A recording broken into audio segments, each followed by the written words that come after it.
एरवी तरी महद्ब्रह्म, या लागी हे ऐसे नाम, जे महदादि विश्राम शालिका आहे. पार्था, हे क्षेत्र म्हणजेच महद्ब्रह्म आहे असे जे म्हटले जाते त्याचे कारण तुला सांगतो. सांख्यांच्या मते या प्रकृतीत एकूण 24 तत्वे आहेत. त्यातले महत हे एक तत्व आहे. प्रकृती म्हणजेच हे क्षेत्र अशा या 24 तत्वांची विश्रामशाला आहे. विकारा बहुवस थोरी, अर्जुना हेच करी, म्हणून अवधारी महद्ब्रह्म. महत धरून ही जी तत्वे आहेत ती तत्वे विकारांचे बळ वाढवतात, म्हणून सुद्धा याला महद्ब्रह्म म्हणतात. अव्यक्त वादमती, अव्यक्त ऐसी वदंती, सांख्याची या प्रतीती प्रकृती हेच. जे अव्यक्तवादी आहेत त्यांच्या मते ह्यालाच म्हणजे महद्ब्रह्मालाच अव्यक्त असे नामाभिधान आहे. सांख्य तत्वज्ञानाच्या मते सांख्यांच्या अनुभवानुसार महद्ब्रह्म म्हणजे प्रकृती असा अर्थ आहे. वेदांती येते माया, ऐसे म्हणजे प्राज्ञराया, असो किती बोलो वाया, अज्ञान हे. अरे प्रज्ञाश्रेष्ठा, वेदांतात यालाच माया असे म्हणतात.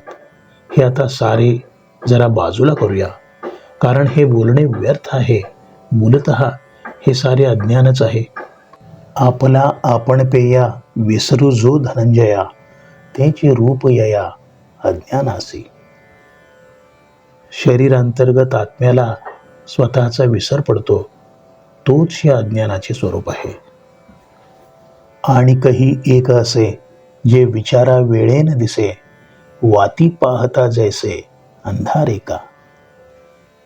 हातात दिवा घेऊन चालायला लागले की जसा अंधार दिसत नाही, त्याप्रमाणे विचारांचे स्फुरण अज्ञानाचे अस्तित्व दिसेनासे करते. हालविलिया जाय, निश्चळी तरी होय, दुधी जैसी साय, दुधाची ते. दूध स्थिर स्वरूपात असते तेव्हा दुधावरची साय निश्चल स्वरूपात दिसते, परंतु दूध हलवले किंवा ढवळले की तीच साय दिसेनाशी होते. पै जागरू ना स्वप्न, ना स्वरूप अवस्थान, ते सुषुप्तिकाधन जैसी होय. जशी गाढ निद्रा म्हणजे ना जागृत अवस्था, ना स्वप्नावस्था, ना समाधीतील तुरीयावस्था. कान वियता वायुते, वांझे आकाश रिते, तया ऐसे निरुते अज्ञान गा. किंवा वायूला जन्म न दिला तर आकाश जसे वांझ भासते, पोकळ राहते, तसे हे अज्ञान आहे. पैल खांबुका पुरुखू, ऐसा निश्चयो नाही एको, परी काय नेणो अलोको दिसत असे. पलीकडे खांब उभा आहे हे पुरुष, असा मनाशी निश्चय करता येऊ नये असा धूसर प्रकाश पसरलेला असतो. तेवी वस्तू जैसी असे, तैसी किरण दिसे, परी काही अनारिसे देखी जेना. त्याप्रमाणे ब्रह्मवस्तू डोळ्यांना दिसत तर नाहीच, पण विपरीत वेगळे काही असावे हेही जाणवत नाही किंवा भासत नाही. ना राती ना तेज, ते संधी जेवी सांज, तेवी विरुद्ध ना निज ज्ञान आथे.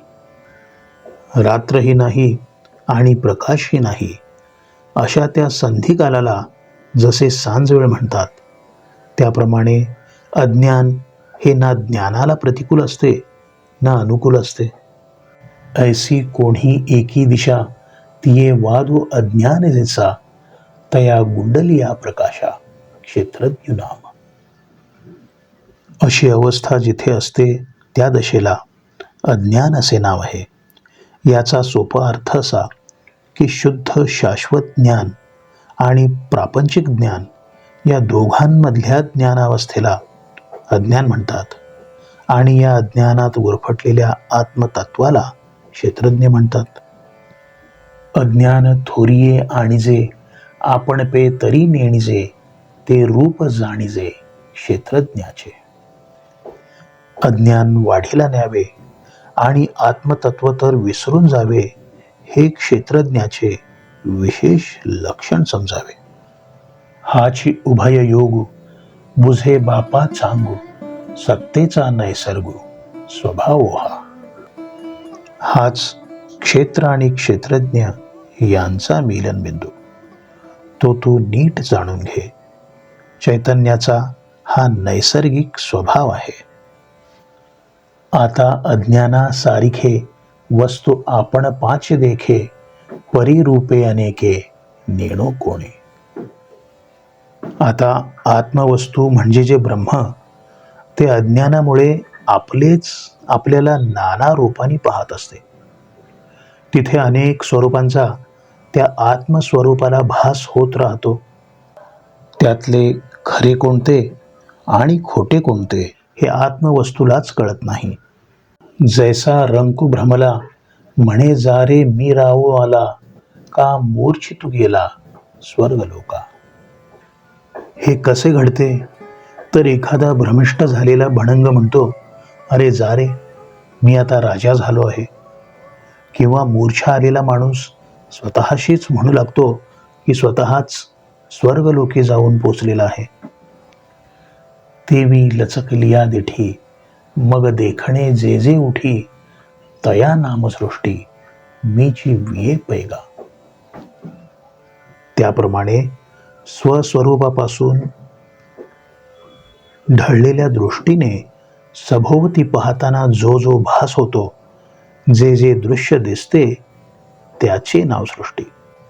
ती भ्रामक सृष्टी मीच निर्माण केलेली आहे. जैसे का स्वप्न मोहा तो एकाकी देखे बहुवा, तोच पाडू आत्मया स्मरणे वीण असे. ज्याला स्वप्न पडते तो माणूस वास्तविक एकटाच असतो, परंतु स्वप्न भ्रमाने तो अनेकत्व अनुभवत असतो. स्वतःला नाना रूपांनी पाहत असतो. तोच प्रकार आत्मस्वरूपाचे विस्मरण घडले की आत्म्याचा होतो. हेची आणि भ्रांती प्रमेय उपलवू पुढती, परी तू प्रतीती याची घेपा. ही जी दुसरी भासमान मायावी वस्तूंची सृष्टी, ती आत्म्यांची भ्रांती आहे. हा सिद्धांत मी तुला पार्था स्पष्ट करून सांगतो. त्याची प्रचिती तू प्रत्यक्ष अनुभवाने घे. हेची आणि भ्रांती प्रमेय उपलवू पुढती, परी तू प्रतीती याची घेपा. ही जी दुसरी भासमान मायावी वस्तूंची सृष्टी, ती आत्म्यांची भ्रांती आहे. हा सिद्धांत मी तुला स्पष्ट करून सांगतो पार्था. त्याची प्रचिती तू प्रत्यक्ष अनुभवाने घे. तरी माझी हे गृहिणी अनादि तरुणी, अनिर्वाच्य गुणी अविद्या आहे. ही प्रकृती माझी गृहिणी आहे. जरी ती अनादि असली तरी ती तरुण आहे. तिचे गुण अवर्णनीय आहेत. मूलतः हीच खरी अविद्या आहे. इये नाही हेच रूप, ठाणे हे अतिउमप, हे निद्रिता समीप चेता दुरी. अस्तित्व शून्यता हेच ह्या माझ्या अविद्या स्वरूप गृहिणीचे रूप आहे. या प्रकृतीची म्हणजेच माझ्या या अस्तित्व शून्य गृहिणीची व्याप्ती अफाट आहे. झोपी गेलेल्या म्हणजेच अज्ञानी माणसांना ही अतिशय निकट असते, परंतु आत्मज्ञानी माणसांपासून ती खूप दूर असते. पै माझे निची आंगे, पहुडल्या हे जागे, आणि सत्ता संभोगे गुरविणी होय. किंबहुना मी झोपी गेलो की ही जागी राहते आणि माझ्या अस्तित्व रूप समागमाने ही गर्भवती होते. महद ब्रह्मोदरी प्रकृती आठय विकारी, गर्भाची करी पेलो वेली. उभय संगू पहिले बुद्धितत्वे प्रसवले, बुद्धितत्व भारैले होय मन. तरुणी ममता मनाची ते अहंकार तत्वरची, तेणे महाभूतांची अभिव्यक्त होय. आणि विषयेंद्रिया गौसी स्वभावे तव भूतासी, म्हणून येती सरिसी तियेही रूपा. प्रथमतः आम्हा दोघांचा म्हणजेच माझा आणि अविद्यारूपी माझ्या गृहिणीचा समागम होतो आणि बुद्धितत्व हे अपत्य जन्माला येते. मग या बुद्धितत्वाने भारावलेले मन जन्माला येते. हे मन जे आहे त्या मनाची तरुण पत्नी ममता, ती अहंकार तत्व निर्माण करते आणि त्यातून महाभूते आकारास येतात. आणि या महाभूतांना इंद्रिये आणि त्यांचे विषय अत्यंत प्रिय, म्हणून तीही त्यांच्या बरोबरच प्रकट होतात. जालेनी विकार क्षोभे पाठी त्रिगुणाचे उभे, तेव्हा ये वासना गर्भे ठाये ठावो. रुखाचा आवाका जैसी बीज कणिका, जीवी बांधे उदका भेटत खेवो. तैसी माझेनी संगे अविद्या नाना जगे, आर घेवो लागे आणि याची.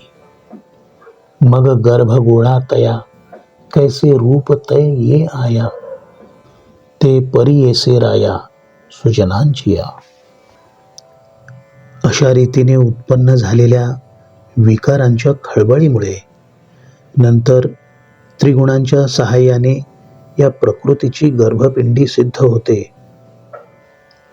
आकार तयार होतो आणि वासनेच्या अंतरंगात जीव साकारतो.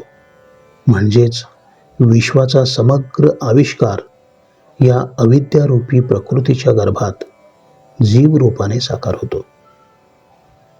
जमिनीत पडलेले लहानसे बी पाण्याच्या संयोगाने रुजते आणि संपूर्ण वृक्षाचा सूक्ष्म आकार अंकुर रूपाने जसा प्रकट होतो, त्याप्रमाणे या माझ्या संगतीने अविद्या विश्वरूपाची अंकुर रूपे धारण करते. या गर्भगोळ्याला रूप कसे प्राप्त होते ते तू आता लक्षपूर्वक ऐक. पै मणिज स्वेदज उद्भिरज जारज, उमटती सहज अवयव हे. व्योम वायू वशे वाढलेनी गर्भरसे, मणिज उससे अवयव तो. पोटी सूनि तमरजे आगळिका तोय तेजे, उठिता निफजे स्वेदजुगा. आप पृथ्वी उत्कटे आणि तमो मात्रे निकृष्टे, स्थावरू उमटे उद्भिजा. ह्या गर्भगोळ्याला अंडज, स्वेदज, उद्भिज आणि जारज असे अवयव स्वाभाविकपणे फुटतात. आकाश आणि वायू यांच्या संयोगाने अंडज निर्माण होतो.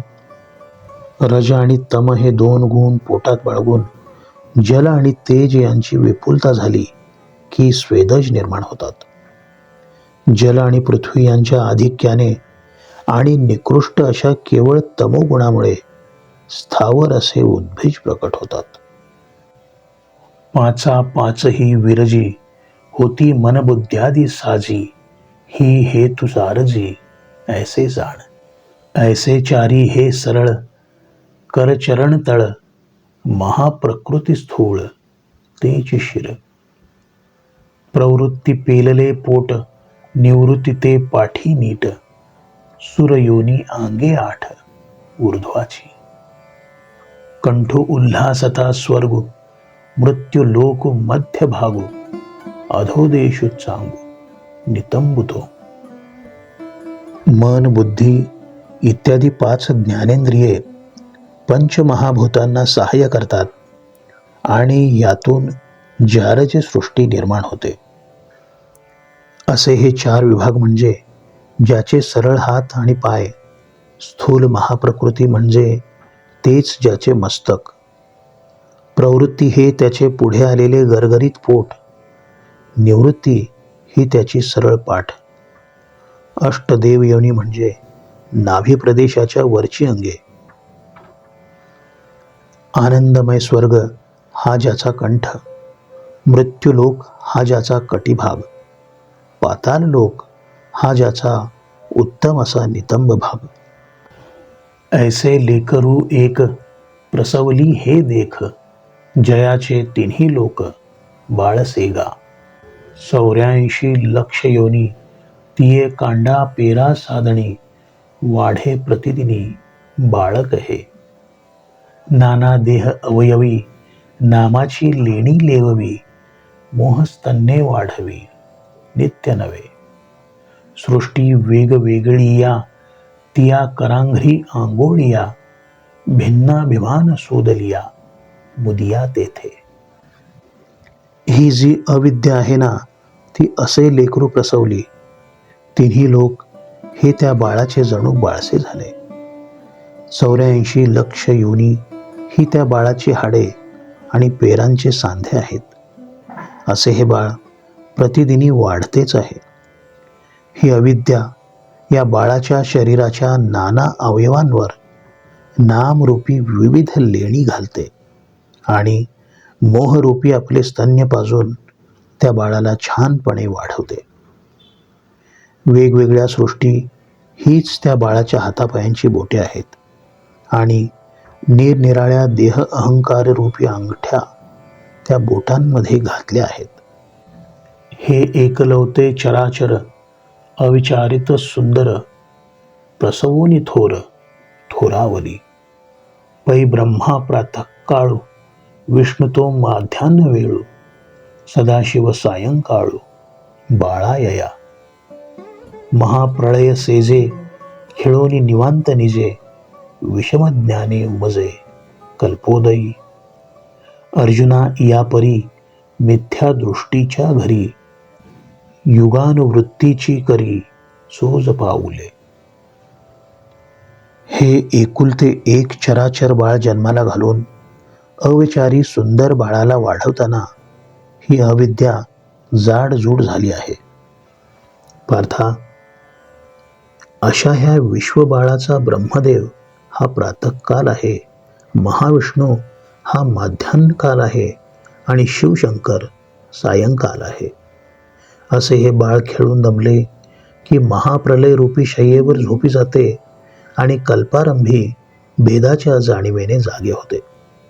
अशा प्रकारे हे बाळ मिथ्या दृष्टीच्या घरी युगानयुगाची पावले कौतुकाने टाकत राहते. संकल्प जयाचा इष्टू, अहंकारू तो विनटू, ऐसिया होय शेवटू ज्ञाने यया. आता असो हे बहुबोली, ऐसे विश्व माया व्याली, तेथ साह्य झाली माझी सत्ता. संकल्प आणि विकल्प ही ह्या विश्व बाळाची दोस्त मंडळी. अहंकार हा त्याचा सोबती. असे हे बाळ आत्मज्ञान झाल्यावर मात्र त्याचा शेवट होतो. आता हे माझे पाल्हाळाचे बोलणे राहू दे. अशी ही अविद्या विश्वबाळ प्रसवली. या विश्वबाळाला माझी सत्ता ही जणू मांडी लाभली.